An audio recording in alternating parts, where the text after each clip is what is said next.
L'opération intellectuelle dégager des changements et continuités s'intéresse à ce qui change ou reste pareil à la suite du passage du temps.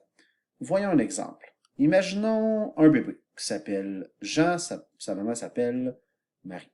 Maintenant, imaginons ce bébé rendu à l'âge adulte. Donc, il y a des caractéristiques. C'est toujours un garçon, il s'appelle Jean, sa maman s'appelle toujours Marie. On va donc regarder quelles sont les continuités. Mais les continuités, il est toujours un garçon, il s'appelle toujours Jean, sa maman s'appelle toujours Marie. Si nous regardons maintenant les changements, dans la première version, il était un bébé, il est maintenant rendu un adulte, ça a changé. Lorsqu'il était un bébé, il ne pouvait ni marcher ni parler, tandis que maintenant, comme adulte, il peut marcher et peut parler. Pour donc déterminer tout d'abord le changement.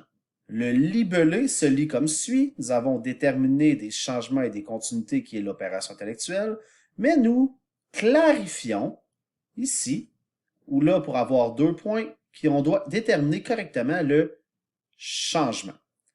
Bon, dans ce cas-ci, il faut se demander qu'est-ce qui change entre l'âge d'un bébé et l'âge d'un adulte. Un exemple de réponse pourrait être l'adulte peut parler alors que le bébé ne peut pas. On a donc établi un changement. Pour obtenir la meilleure réponse possible, il faut indiquer quel est le changement et comparer ce changement entre les deux périodes historiques, donc le bébé et l'adulte. On doit donc indiquer les deux et indiquer précisément ce qui change entre ces deux périodes. Au niveau de la continuité, nous avons ici le libellé et l'élève détermine correctement la continuité, donc ce qui reste pareil. Nous avons ici des éléments, des caractéristiques qui restent toujours pareilles. Il y a une réponse pourrait ressembler à le bébé et l'adulte ont continué à avoir le même nom. On a donc déterminé une continuité entre le bébé et l'adulte. Pour avoir la meilleure réponse possible, indiquer que les deux réalités historiques, bébé et adulte, contiennent cet élément de continuité. Donc, on doit indiquer les deux réalités. Dans la dernière version de cette opération intellectuelle, l'élève est invité à se prononcer, à savoir s'il y a une continuité ou un changement dans les réalités historiques énoncées.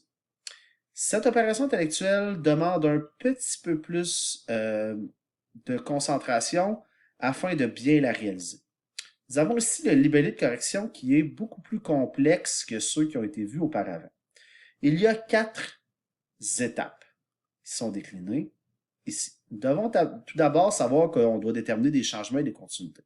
Maintenant, si nous voulons avoir le maximum de points pour le 3 points ici, nous devons monter vers le haut le plus possible. Donc, en deuxième lieu, nous devons indiquer s'il y a un changement de continuité. Nous devons donc débuter la phrase par la réponse. Il y a un changement car ou il y a une continuité car. Si l'élève ne le fait pas, on s'en va dans la case du bas ici et le maximum possible est de 2 points sur 3. Par la suite, à l'étape 3, nous devons présenter des faits qui le montrent correctement. Mais pour avoir 3 points, nous devons respecter le petit astérix ici.